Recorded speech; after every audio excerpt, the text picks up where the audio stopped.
right, thank you. So welcome to the RA offboarding call. You are here because you have served as a mentor for an RA that was a part of the winter 2022 cohort. And I know it says offboarding and you may have an RA that was working for 8 months or 12 months, but we only provide one offboarding call per cohort. We understand that there are different terms, but there's no way possible for us to kind of keep up with everyone and do multiple of these. So we try to just do one big offboarding call per cohort. And so the first thing that I would like to address is that, as you guys know, if you remember, all the RAs are responsible for completing 960 hours, which is roughly about the 6.5 month mark.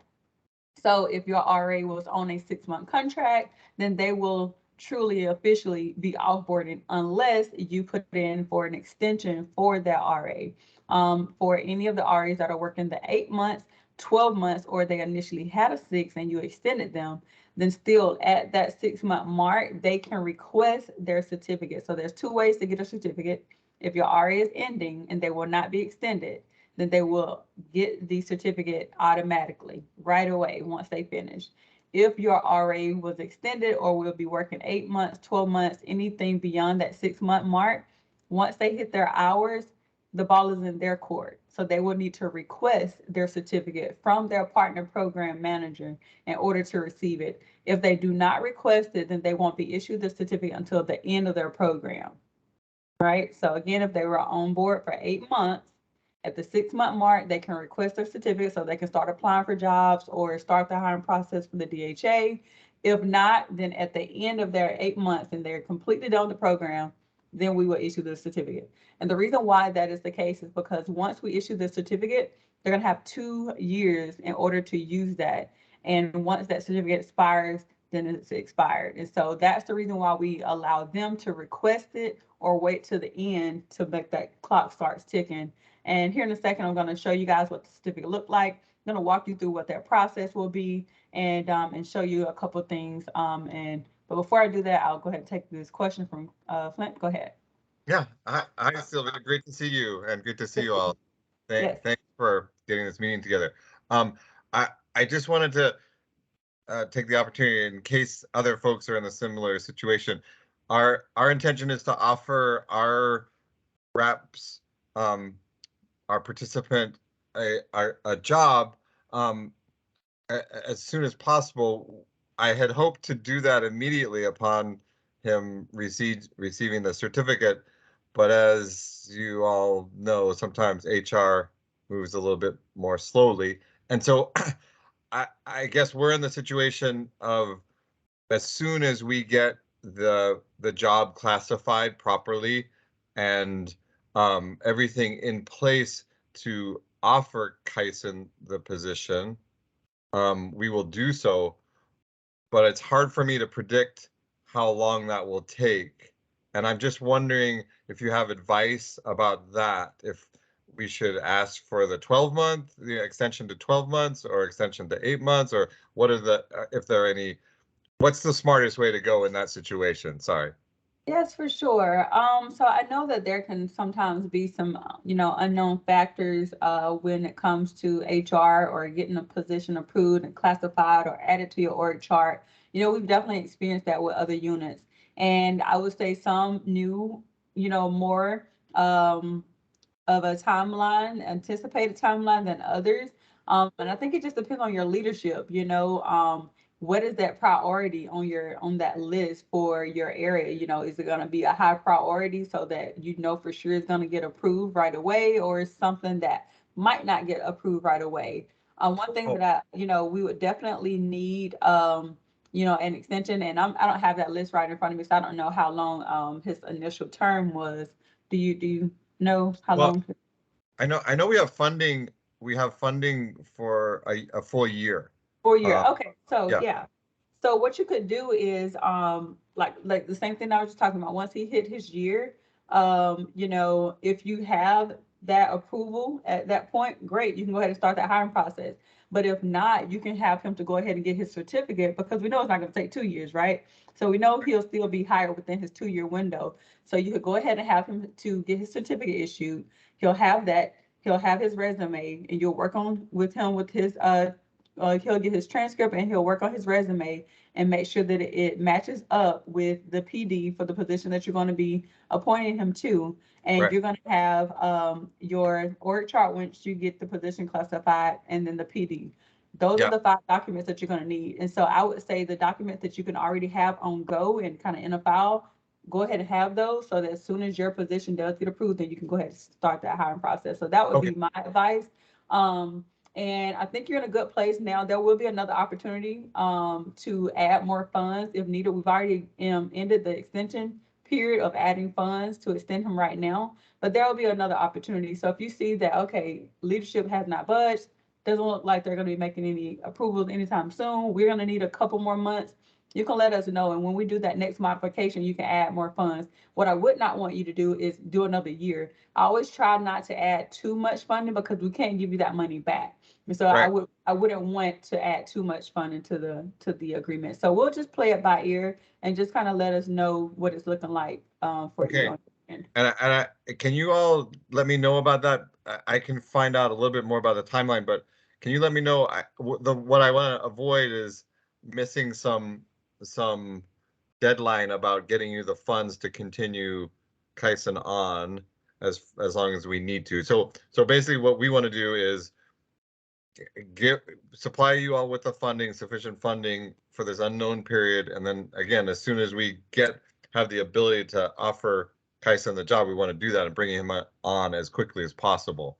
So we don't, even if we put in funds for a year, for another 6 months, we don't want to keep Kyson on that because he'll be at a lower salary if that was the case. Right. So right. Yeah. Just make sure you send us a email Okay. separately, and we'll work with you Okay. on that.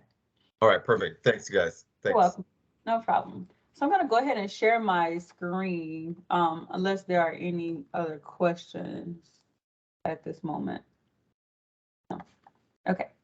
All right. So I'm going to share my screen and walk you guys through what actually happens next. And I will be able to take some more questions after that. I just kind of wanted you to see what these different documents look like that we receive from the partner, what the certificate looks like, etc. So I'm going to pull up a statement of completion as well so that you can see that.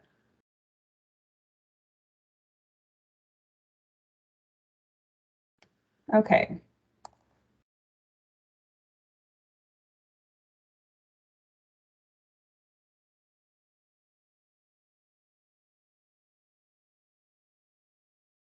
Okay, let's share this screen.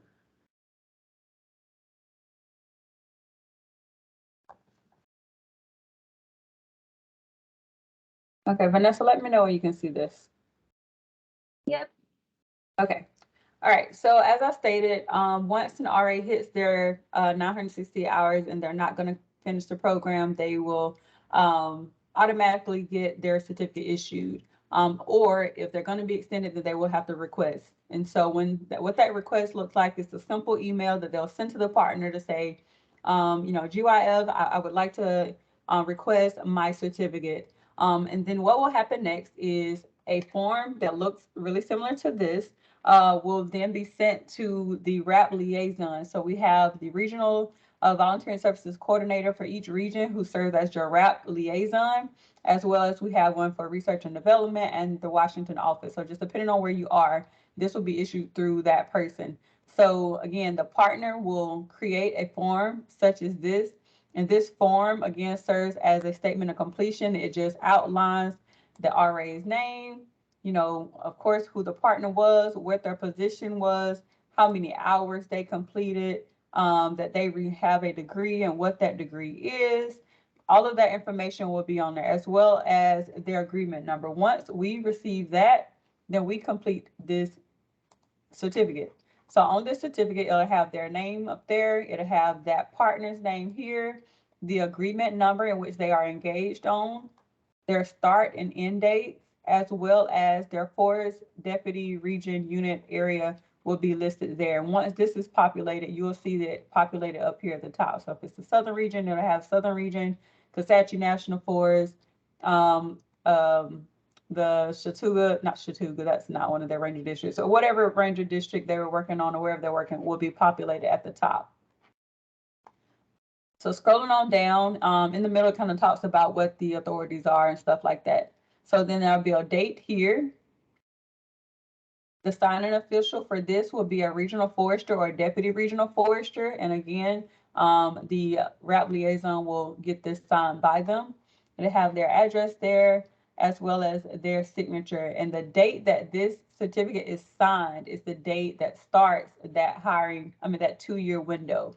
So once that signing official signs this and they send it back, that's when it starts. And so once they do that, they won't hit submit. They'll send it back to that liaison, and then that liaison will actually hit submit. And once you hit submit, it kind of generates an email that you can then send to that RA. And what we try to do is send a copy of the certificate to the RA, to the partner, as well as, the liaison will have that certificate too. And so that way, if the RA ever loses their certificate, they can either go back to the partner or they can come back to us as an agency to receive another copy of this certificate. And it also kind of files in our Washington office box folder for issued certificates. The second page of this certificate talks about the program.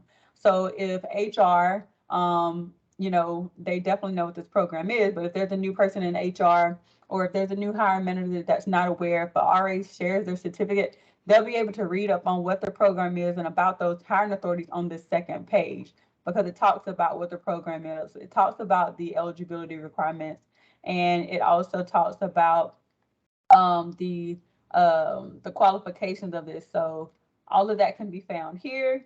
And then at the bottom, it talks about that direct hire authority and how it can be initiated. It has that information there at the bottom. So that's the certificate. The next document I want to cover is going to be this resource assistance direct hire how-to guide. We will share this document out in our follow-up email that we send to you guys after this meeting. This document is for you guys to use if you are going to be hiring your RA in your position, or even if it's not your RA, you're going to hire a RA in general. It just provides, again, that background information on what the RA program is. It talks a little bit about the RAP Connect portal, which we'll cover that a little bit later. And you can click this link and it'll take you to the RAP Connect portal. It kind of has your references down there. At the bottom of this, it kind of gives you a step-by-step of how to initiate that 52. And so you as a hiring manager will be responsible for initiating that 52 to start that DHA. One of the things that you have to pay attention to, I was just telling Flint, are the required documents to start that process. One is going to be a signed and dated PD. The other is going to be your approved organization chart that shows that open box for that position that you're going to be filling with the RA, the resource assistant certificate that I just showed you, their resume, and their transcripts. Please note that if your RA has multiple transcripts, if they have a bachelor's degree and a master's degree, depending on the level of the job that you're hiring them for, it's going to be beneficial for you to have both transcripts. So ask your RA, if you have multiple degrees, make sure you provide all the transcripts. The other thing is for the resume. Of course, we did have a resume session with the RAs, but it's always important for you as a hiring manager to understand while they do have the certificate that you can use to directly appoint them into the position, they still have to meet the OPM requirements. So HR will still need to go through their resume to make sure they're qualified.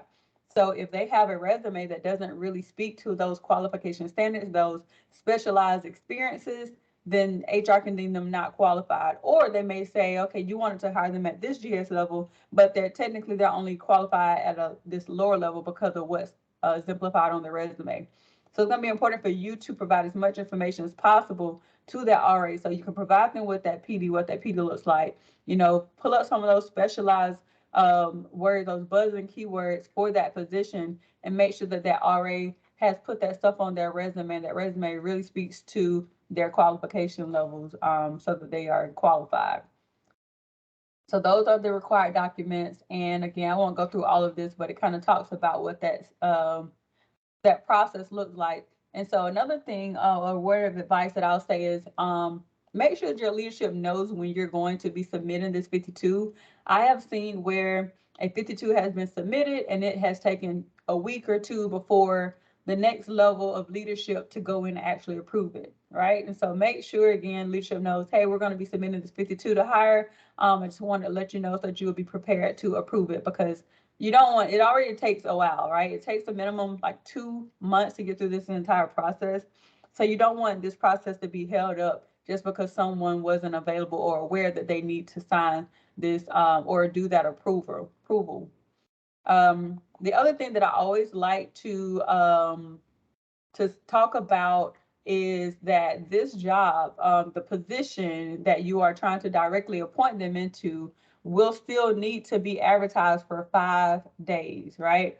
And that doesn't mean that it's going to be a your traditional vacancy announcement that's available to everyone. That's not the case, but we do have to clear the IC tabs and wraps list, and so it will be advertised for 5 days just for those special groups. And once HR clears those groups, then you pretty much have the green light and you know for sure that the RA has that job. If there is someone that expressed an interest in that position from one of these groups, then they still, again, must meet the OPM requirements. If they don't, then you can move forward with your hire. But if they do, then they do have preference over that position. So all in short, that's the process for the DHA. Of course, they do have the non-competitive hiring eligibility. So that pretty much means that they can take that certificate, add it to their profile on USA Jobs, and they can apply for any of those positions that are advertised as a special authority. And their RAP certificate is going to be a required document that they're going to need as a part of their application package. And again, we've already talked to the RAs about this, but this is just general information and knowledge for you as a hiring manager, because maybe your unit has decided that you guys are interested in hiring your RA, but you still wanted to make it competitive. And so you're not interested in using the DHA. And just keep in mind that if you fly the job, then you will have to fly it for the special authority so that that person can be able to apply for that job when they apply using the non-comp. So I'll pause there before I go into anything else and just see if there's any questions from anybody. Question from Timothy. Hey, Sylvia. Yeah, thanks. This was really, really helpful. Question I have is, when we fly this using the non-compete direct hire authority, which other groups may be able to apply for these positions? Yeah, great question. So when you, and I don't know all of these off the top of my head, I would have to pull it up on USA Jobs to tell you. But if you go to the USA Jobs and you find a foreign service job and you click the non-competitive, it'll show you. So, you know, folks that have the PLC certificate, they also have that non-competitive hiring eligibility. You have veterans that have hiring statuses. Your LIMWIFA folks, they will be eligible to apply for that job. Any of those groups that have those special authorities will be able to apply for that job. So it won't be just for your RA. But again, my advice is that if you do have to actually fly your job, make sure that your RA is prepped and ready to apply and get through the assessment questions. Make sure that their resume is top notch, really speaking to those specialized experiences, buzz and keywords. So that's the best advice that I can give you to make sure that they don't get screened out for the wrong reasons. And again, we've walked them through USA Jobs and all of that, but it's going to be very important for you to share that specific information, because as we know, jobs can have the same series, a 301 or 401, but the specialized experience is what can be drastically different. And if it's not there, they may not be qualified. And then the last thing is, of course, those assessment questions. I did walk them through the assessment questions and how to answer those, but you know, might be something that you just kind of want to cover. Hey, just be prepared for those assessment questions if you actually have to apply through USA Jobs. Okay, thank you. That really helps. You're welcome. Sylvia, I just have a follow-up question. Sorry, real quick. So will the RAPS person be on equal footing as, sorry, the resource assistantship program participant, will they be on equal footing with these other hiring authorities, or can they be trumped by, because I didn't quite understand that detail, and that can make a big difference. Yeah, for sure. So veterans, anything that a veteran is going to be on, veterans do have veterans preference on positions. That's the reason why I always say, if you know for sure you want this person, don't fly the job, right? Like just cut that part out. Don't fly the job. But if you have to fly the job, then you do run the risk of having a veteran or having a more qualified person that, may come out on top. But at the end of the day, if they don't have that veteran and they actually make the cert, then they're yours, and you can select them. But you just never know who all is going to end up on that cert. So, and you also don't know if your person, your RA, will make the cert. I'm still a little confused. Sorry for being tense. When you No, say you're fine. don't fly the job, is that an option, and to be able to not fly the job and offer the job to the applicant? Yes, for sure. And that's why I talked about that process first. That's the process where I was talking about the DHA and I explained how to submit the 52. That's always going to be your first option that you want to consider, if at all possible. And I'll also just go ahead and share with the group that leadership. I've been, helping and leading out on a lot of hiring events lately with the National Collective Hiring events. And with the last 3 that we did, there has been an intent to hire as many RAs that would like to be hired that are eligible. And so then we kind of gave them preference over the positions and the locations before they were even flown on USA Jobs. So leadership is in a place where they are really pushing forward, and we have all the regional foresters on board with this, that they want RAs to be considered first. And so if you are in a situation where your leadership is speaking differently, then that might just be a case-by-case thing. But leadership support is there. So if you have that position, you have your RA, do the DHA. DHA, okay, which means you're not advertising kind of broadly. Yeah, it's just that 5-day advertisement that most people won't even know about, because like I said, it's only for those particular groups that we have to clear. Okay. But that's different than what you were saying when you were saying fly the job. Sorry. Yeah.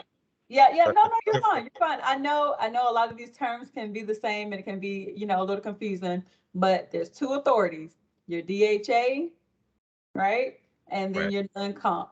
Your DHA does not truly require it doesn't require your RA to go through USA Job. They can be directly appointed, but we have to clear the RAPS list, ICTAP list, 5-day announcement. Okay. Non-competitive, your RA has to go through USA Jobs. They have to apply, and it's a traditional vacancy announcement. Gotcha. Okay. Yeah. DHA. Okay. Thanks, Sylvia. No problem. So there's another question that someone just dropped into the chat about the actual action. So thankfully, we now have our own action in the in eTracker. So if you are new to eTracker, you don't even know what that is, then you're gonna go to your Connect HR and you're gonna find that eTracker as one of your options. And when you click that, you're able to select an option to start a 52. So on that how-to guide, it actually I think it actually tells you, it tells you which one you're going to select. So you're going to select a new request, field, appointment, non-competitive, and then it's going to say RADHA. That's the one you're going to look for. So I know that some folks have in the past used the reinstatement, the Peace Corps. You don't use any of those anymore. You're going to use our RAP DHA, and it's an available option there in eTracker. Hopefully that helps, Doug. But like I said, it's also on that how-to guide. Thank you. Yep. Appreciate it. You're welcome. No problem. Sorry, where's this how-to guide? I don't have that. Yeah, we're gonna send it. So after this meeting, we're gonna send a follow-up email that'll have the documents that we've discussed as well as the recording link back to this meeting. Okay. So we'll make sure you have the resources that you need.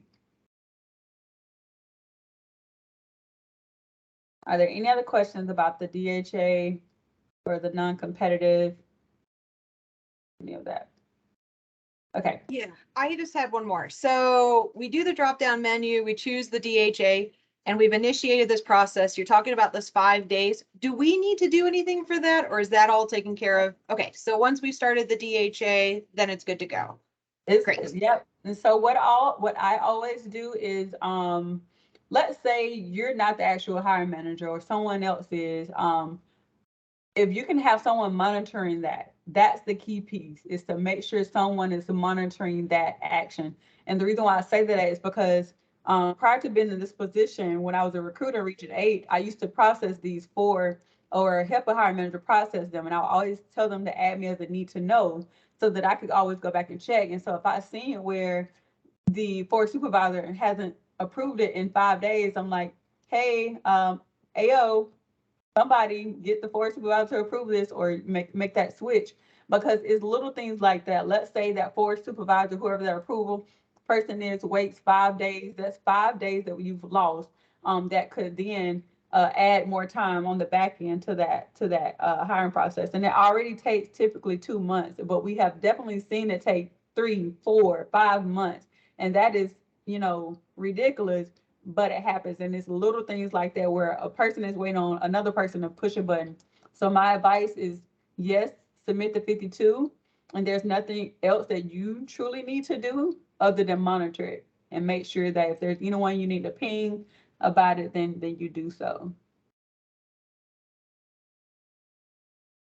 All right. And then the other thing I also like to add for your positions is that this RAP DHA, the certificate that they'll receive, they can use it to be appointed to temp, term, and permanent positions.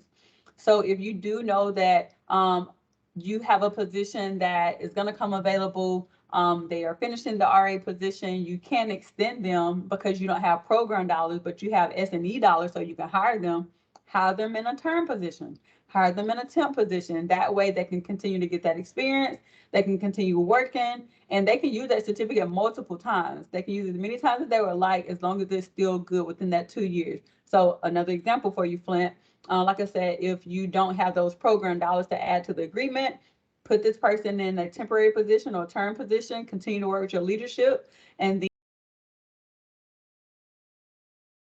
that certificate again to directly appoint him into that other position. So just know that you have a lot of options and a lot of flexibility with this actual certificate and the hiring authorities.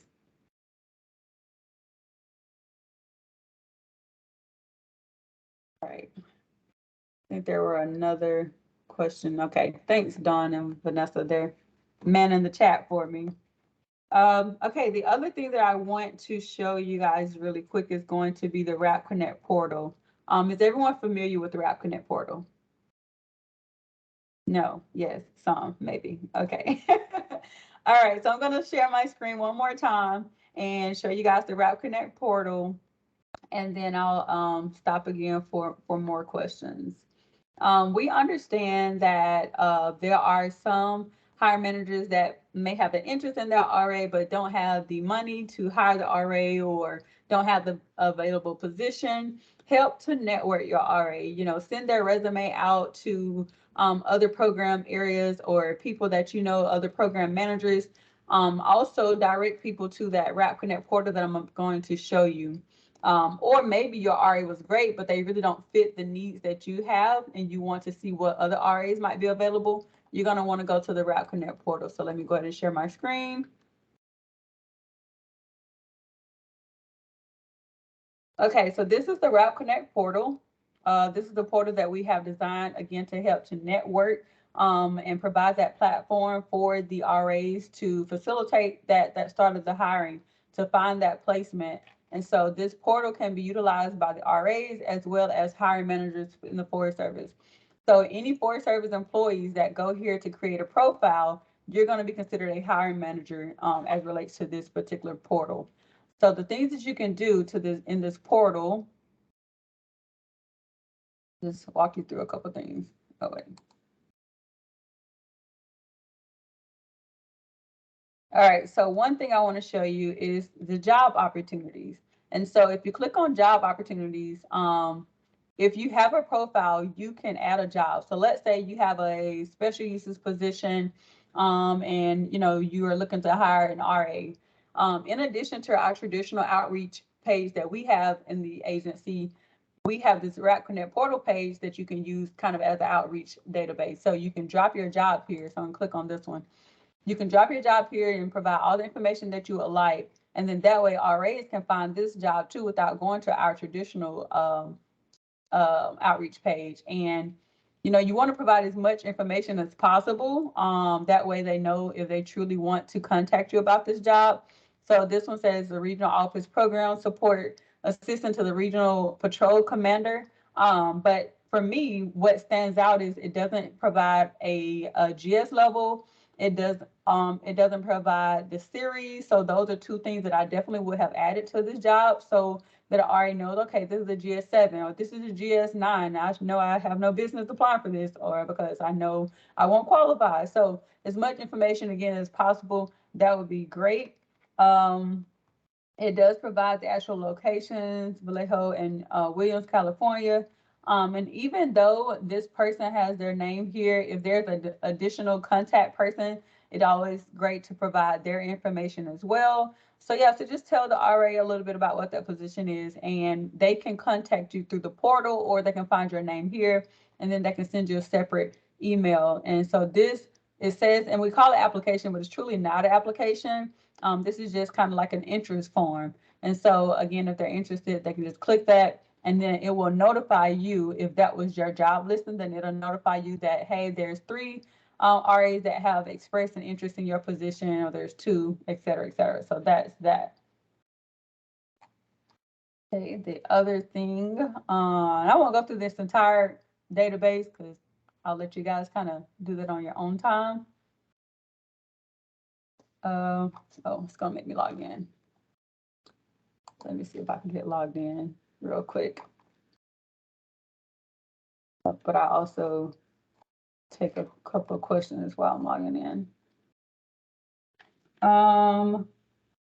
But does this position, the position they are converting into need to be announced, or can we convert successful completion? Yes, you do not have to announce your position. You can directly appoint them to the position. You also do not have to outreach.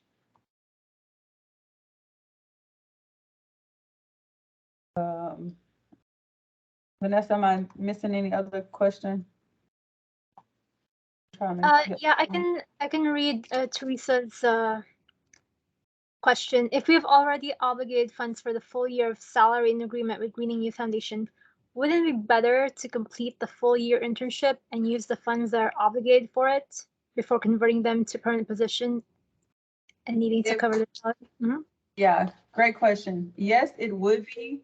But as kind of Flint kind of alluded to a little earlier, some RAs are making the bare minimum of what they could be or should be. And so you got some options here. So if you see that you want to make sure you use as much of your funding as possible for your RA finishes, maybe you increase their stipend. So whereas maybe you were providing them $500 a month, or a week, then maybe you up it to $650 a week, and that can kind of, help them to feel like their time and their efforts are being compensated on the, right level, as well as it will allow you to kind of use up more of those funds without, those funds going to waste or being left on the table. So that's one option, is you can change up some of those benefits. You can also provide, an additional training or assignment, because remember they have the training travel dollars, which is $2,750. But if you know that your RA has used that up already and you want to hire your RA, but there's like 5 more months, then I can reallocate some of those stipend dollars to support travel training. So the amazing thing about RAP is that it provides flexibility. So this is like your opportunity to kind of get creative, right? And if you're not sure, reach out to us. We can have this conversation with you on how to get creative to make sure that we all win, that the RA is hired, your program dollars are being utilized, and we can all kind of say we won at the end of the day. So we can get creative. So just keep in mind that there is a lot of flexibility. I always tell the RAs that at the end of the day, we appreciate you guys as mentors. We appreciate your leadership providing the funding.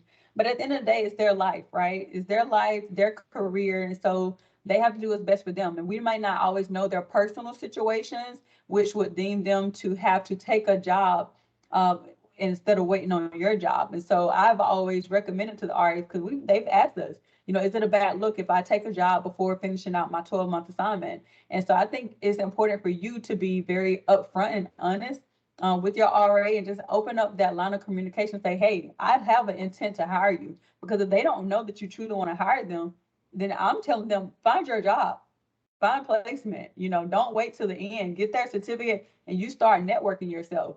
But if you're not having that conversation with them, then they don't know that you truly want to hire them. So again, my advice is have that conversation. If you see that they're not showing an interest and we need to get creative, let's get creative. But I would say don't expect an RA to stay the entire time if you're not communicating with them with your intentions and et cetera.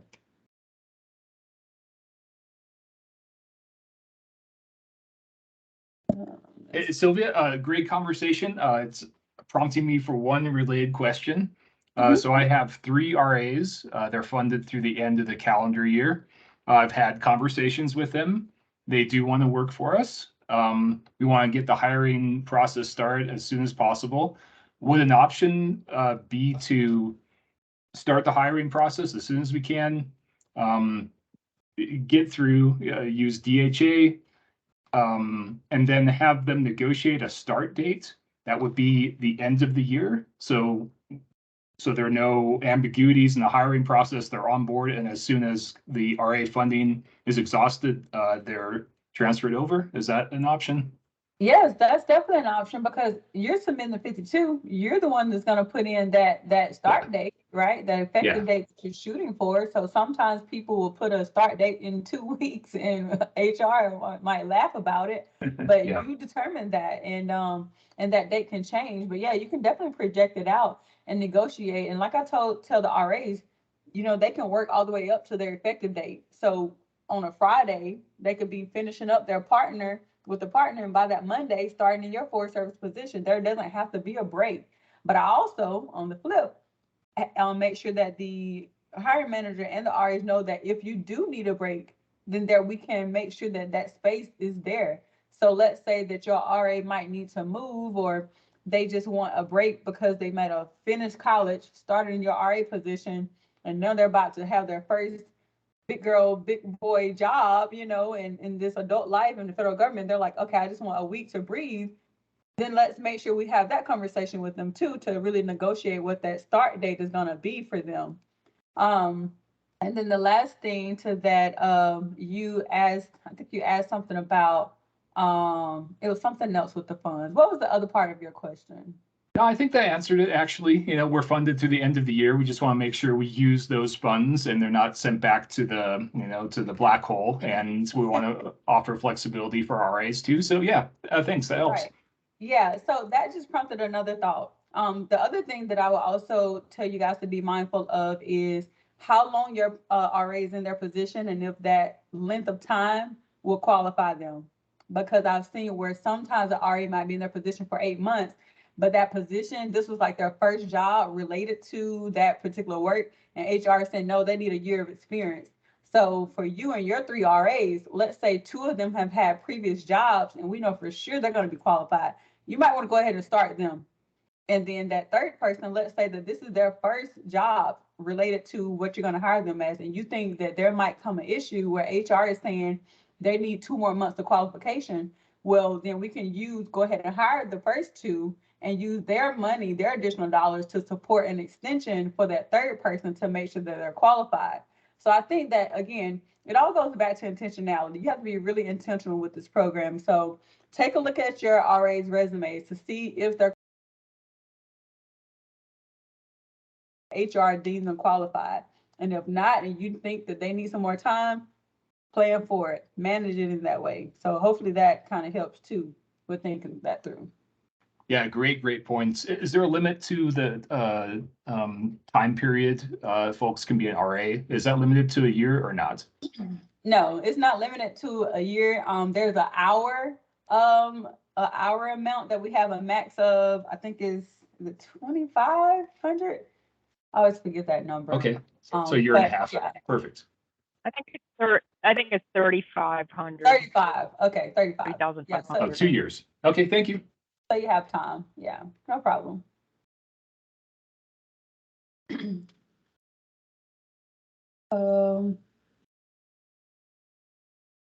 trying to see if there's any other question in the chat that I might have missed.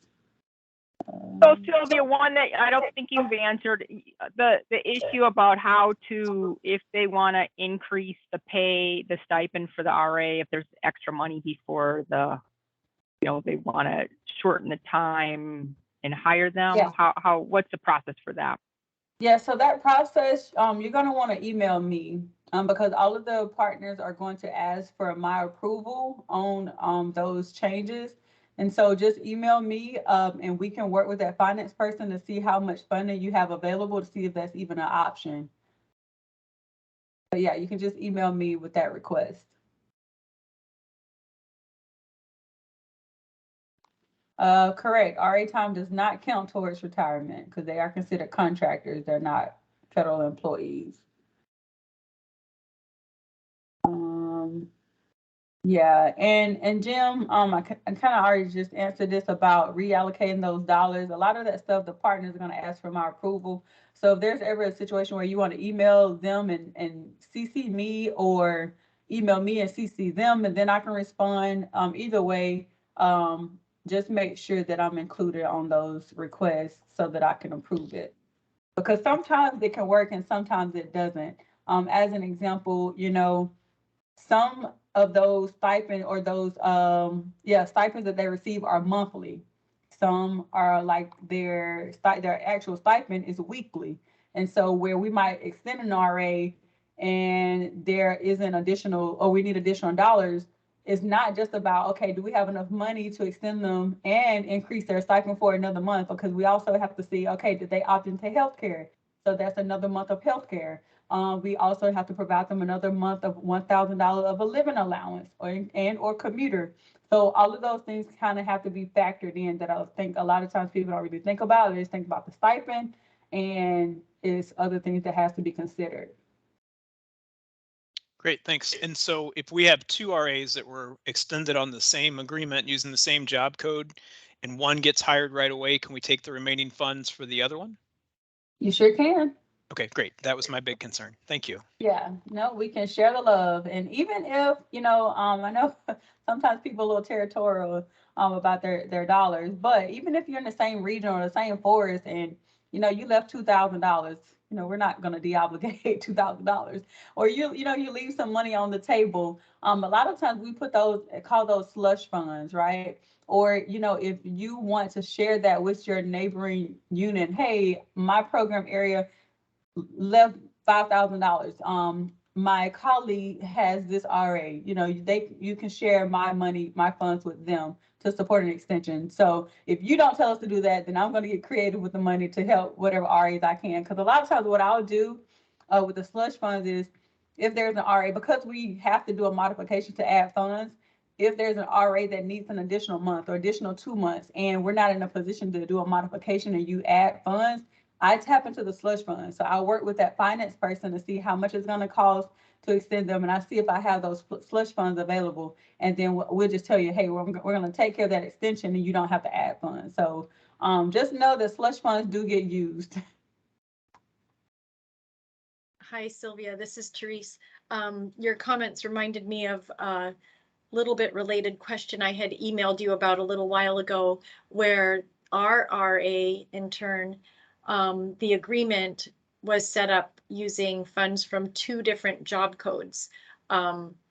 So one of the job codes was external grant funds that are expiring in September, and the other job code is just an internal Forest Service job code, and those funds aren't expiring.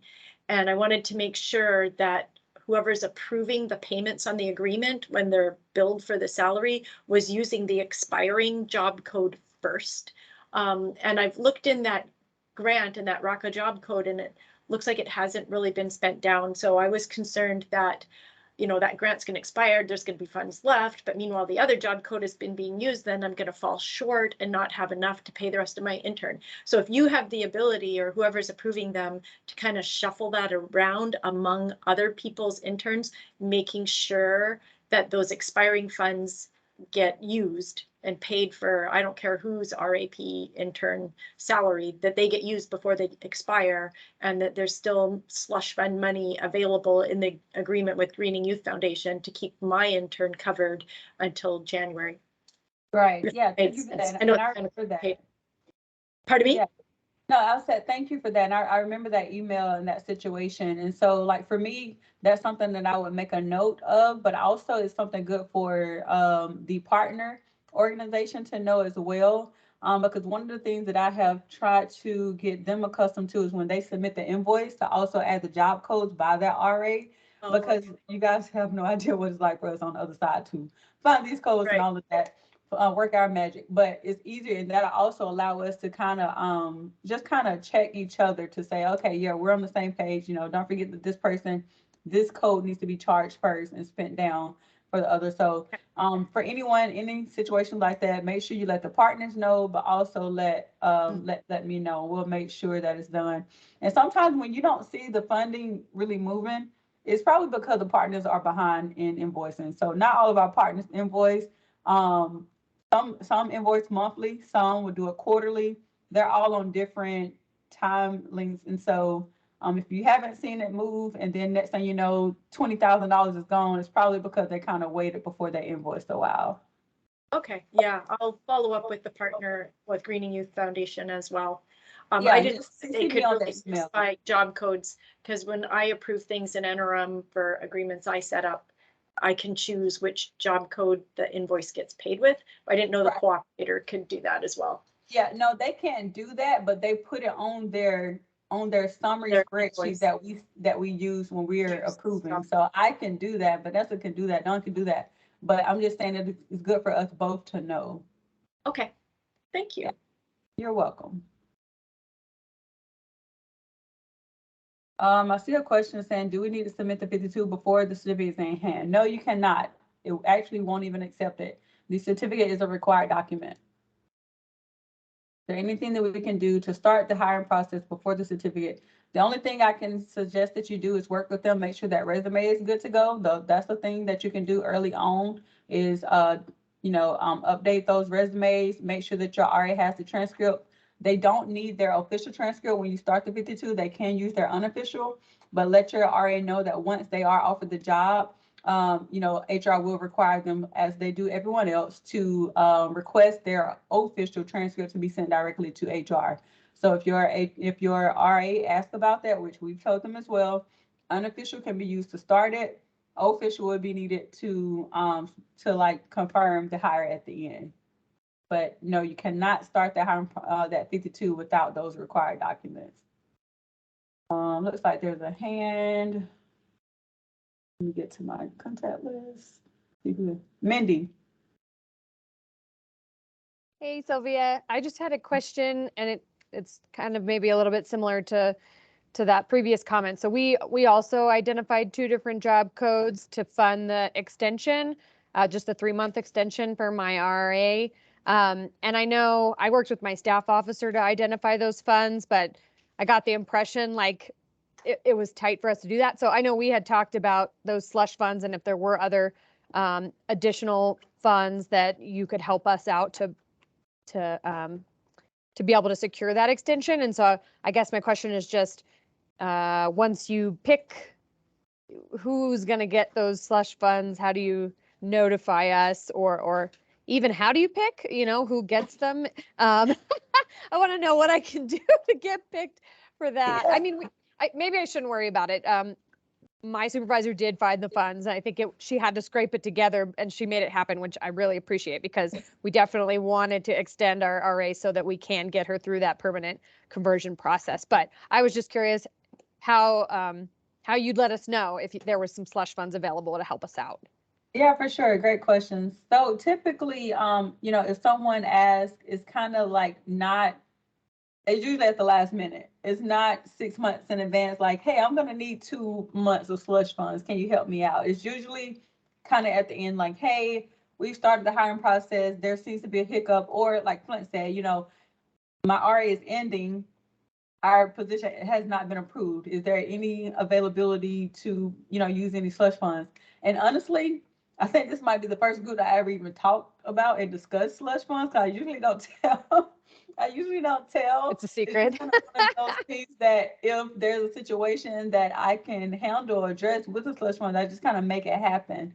And so it's kind of a case by case, first come, first serve. If the money is there, then I'll utilize it. If the money is gone, then I say I can't do it. But a lot of times we can kind of get creative, especially, we've even had situations where, we have multiple agreements with these partners, right? And some agreements are expiring and some are good. So if I have an expiring agreement that has funds on it, then I can just do an adjustment and have your RA to be invoiced from that agreement. So like I said, we can get creative and play with things as long as we know. I always say, try not to let me know kind of at the last minute. Don't say, hey, my RA is ending Friday. Can you help?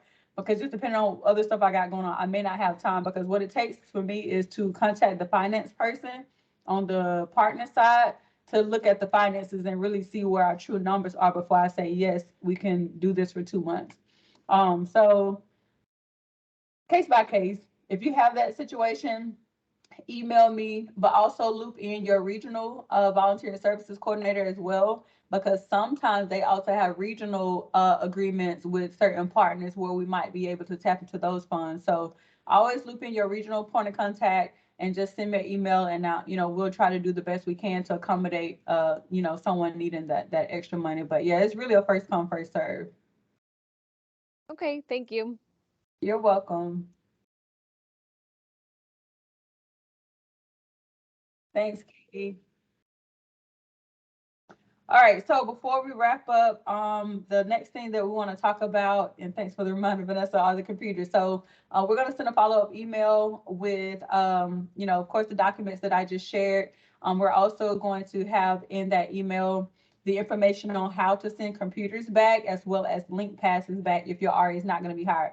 If your RA is going to be hired, and they're going to be hired within 30 days, you're going to start their process within 30 days, they can hold on to their computer. But if they're not going to be hired, then they're going to need to send that computer back. They're also going to need to send back their link pass. So we'll provide that information in an email. And we are asking that you submit a request, or your RA submit a request for a shipping label for their computer 3 weeks prior to them ending their RA ship, right? So 3 weeks prior to them ending, you're going to want to go ahead and submit their request for the shipping label. And once they receive that, then they need to go ahead and ship it. And what I'm asking mentors to do now is, if your RA is going to be in on a Friday, if you can allow them to go ahead and ship that computer off on that Thursday, and then provide you that confirmation, so that Friday, then you can do your survey and let us know that that computer has been shipped back. Because, the RAs are kind of reliable for this computer, but kind of so are you as their mentor. So that's kind of like that last checkpoint that we need from you guys to confirm that your RA did indeed send their computer back. And so the week of most of them ending the program, we will send out a link for a survey for them and you to fill out, to just kind of give us feedback on the program. And then there's going to be a question there for mentors to say that you have confirmed that your RA did indeed send their computer back, or no, they did not because they're being hired. So just know that that's going to be a part of that survey. So be on the lookout for a follow-up email with information, as well as once the program is kind of coming to an end, we're going to send out these survey links for you guys to provide us feedback, so we can continue to make adjustments and changes to make this program great. Are there any last minute questions? And I really appreciate you guys hanging out this entire time. I know it's kind of a long time, but we appreciate you. Laura.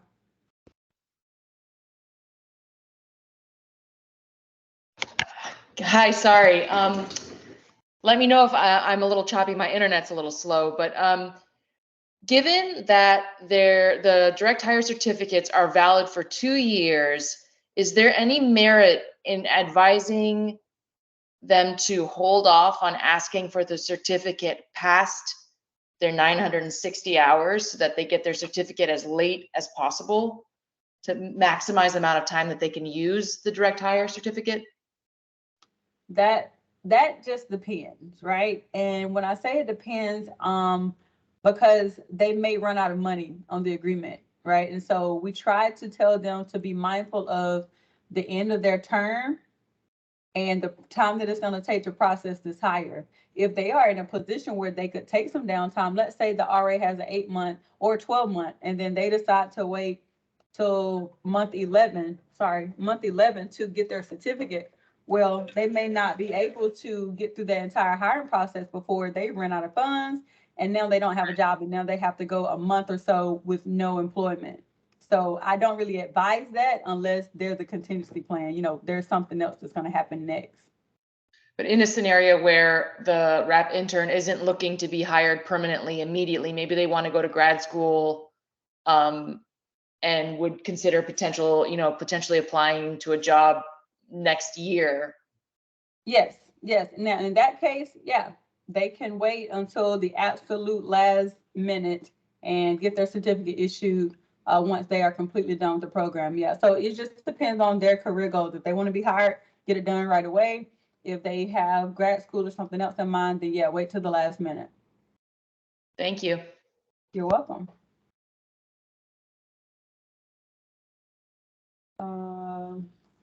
Who's this other hand? Oh, that's just her. All right, Laura, is that a new hand or still your same legacy hand? Legacy, I'll take it down. Sorry, slow computer. No problem. Molly? I have been in a training all day, and so I unfortunately am on my lunch break right now, so I came into this meeting. And I was just in a conversation with my RA about his hours ending, and I'm a little worried now we're not on the ball here about getting all the ducks in a row for him. After this meeting, maybe tomorrow or Friday or here in the next couple of days, is there a way I can get a hold of one of you to ask some clarifying questions to make sure I'm doing this right so I don't lose this opportunity for my RA? Yeah, what region are you in, or where are you? I'm in 6. I'm in Deschutes. Okay, all right. So we're gonna first ask you to connect with well, I don't even know if you might know who he is. I was gonna say your usual liaison is on a detail, and so followed behind her is another detailee. What's his last name? Josh Keenan. Keenan. Josh Keenan. Are you familiar with Josh Keenan? I am not. Okay. All right. So just send us an email, and then we'll follow up the email and include Josh, and he'll connect with you and be able to walk you through that. Okay, perfect. Thank you so much. You're welcome. Okay, I'm just checking the chat one more time. Okay, looks like Dawn answered that question about certificates. About the link pass. All right, well, I don't think there's any more questions. Hopefully this was beneficial and useful for you guys. Hopefully there was something you learned, something to take away. We will again provide a follow-up email with the link to this recording as well as those documents we covered.